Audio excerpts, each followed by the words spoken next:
इन groups को funding NDA raw की तरफ से होती रही है।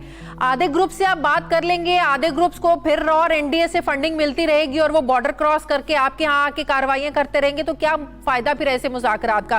पहले काजी साहब सुना दें, वो नबूदरा को तो नौकरी छोड़ देनी चाहिए। वो तो कह रहे थे कि राह से खबर थी लोग वो तो कह रहे थे इंडिया से फंडिंग है।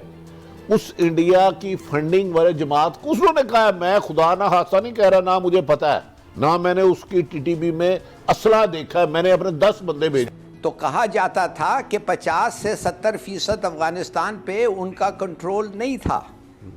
कहा जाता था कि काबुल जो है बस वही था जो उनका कंट्रोल था। उस वक्त ये लोग हिंदुस्तान से पैसे लेके हमारे खिलाफ एक्ट कर रहे थे।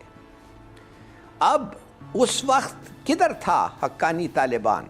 10 और 11 तारीख को इंडिया में अफगानिस्तान पे समिट हो रही है। तालिबान को नहीं बुलाया, पाकिस्तान भी नहीं जा रहा, रशिया जा रहा है और वस्ती एशिया जा रहा है, ईरान जा रहा है। बहुत अच्छा है।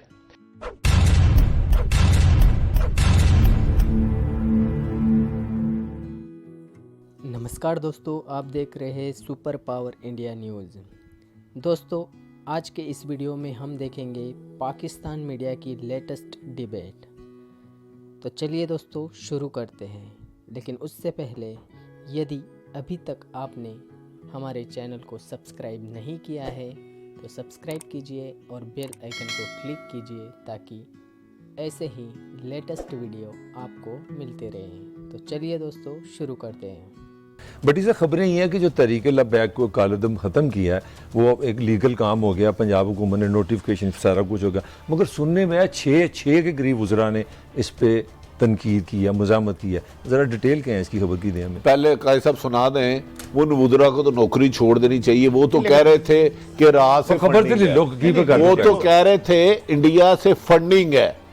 उस इंडिया की फंडिंग वाले जमात को उन्होंने कहा, मैं खुदा ना हादसा नहीं कह रहा, ना मुझे पता है, ना मैंने उसकी टीटीबी में असला देखा है, मैंने अपने 10 बंदे भेजे। मैं फिर और सख्त सवाल कर देता हूँ। ये वही थे जो कहते थे यहाँ पे हम खून भी गिरवाएंगे। 20 साल से अफगानिस्तान में एक अमेरिका की पपेट गवर्नमेंट थी और इंडिया को मुकम्मल एक्सेस थी। तो जो अफ़गान सरज़मीन है वो इस्तेमाल हो रही थी पाकिस्तान के ख़िलाफ़, और टीटीपी की वहाँ पर सेंचुरीज़ थी और पूरी उनको सपोर्ट मिल रही थी हर तरफ से।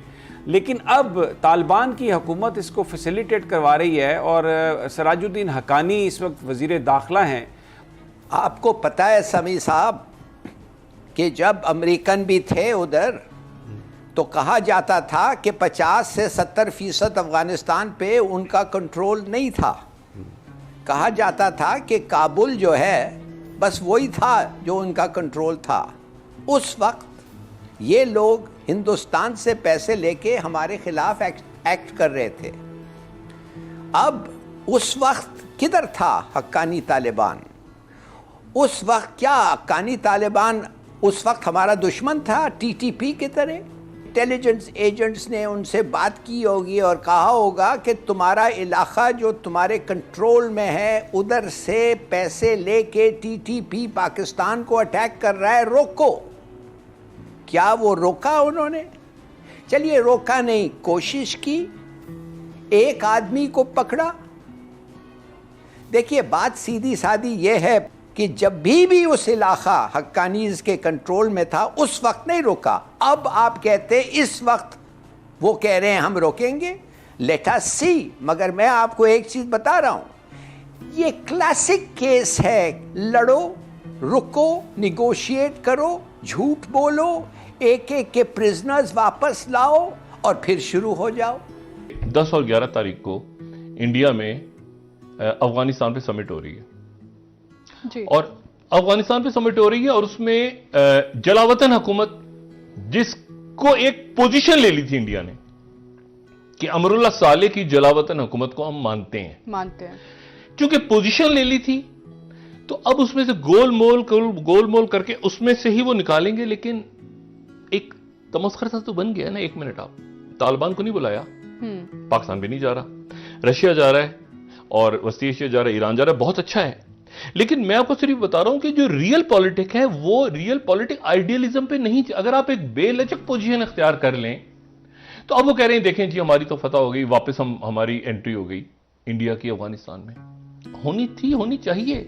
लेकिन एक और मसला है ना जनरल साहब, तहरीके तालिबान पाकिस्तान के लगभग कमोबेश 65 ग्रुप हैं। आपने किन ग्रुप्स के साथ बात करनी है? फिर हम ये भी जानते हैं कि इन ग्रुप्स को फंडिंग एनडीएस रॉ की तरफ से होती रही है। आधे ग्रुप से आप बात कर लेंगे, आधे ग्रुप्स को फिर रॉ और एनडीएस से फंडिंग मिलती रहेगी और वो बॉर्डर क्रॉस करके आपके यहाँ आके कार्रवाइयां करते रहेंगे, तो क्या फायदा फिर ऐसे मुज़ाकरात का? दहशतगर्दी तो अपनी जगह पर मौजूद रहेगी। पिछले कुछ अरसे से हमने देखा है कि फिर सिक्योरिटी फोर्सेस पर हमले हुए, फिर हमलों की एक लहर हम लोगों ने देखी और तहरीके तालिबान पाकिस्तान ने बहुत से हमलों की जिम्मेदारी भी कबूल की। तो सर क्या फायदा फिर ऐसे मुज़ाकरात का?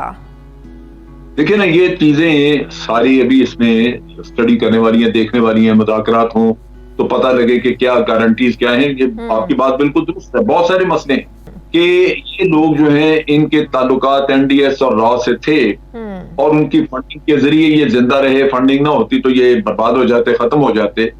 तो आके पाकिस्तान अगर आ भी जाए, माफी हो भी जाए, तो इस बात की कोई गारंटी नहीं है कि ये दोबारा उनसे राब्ते नहीं करेंगे।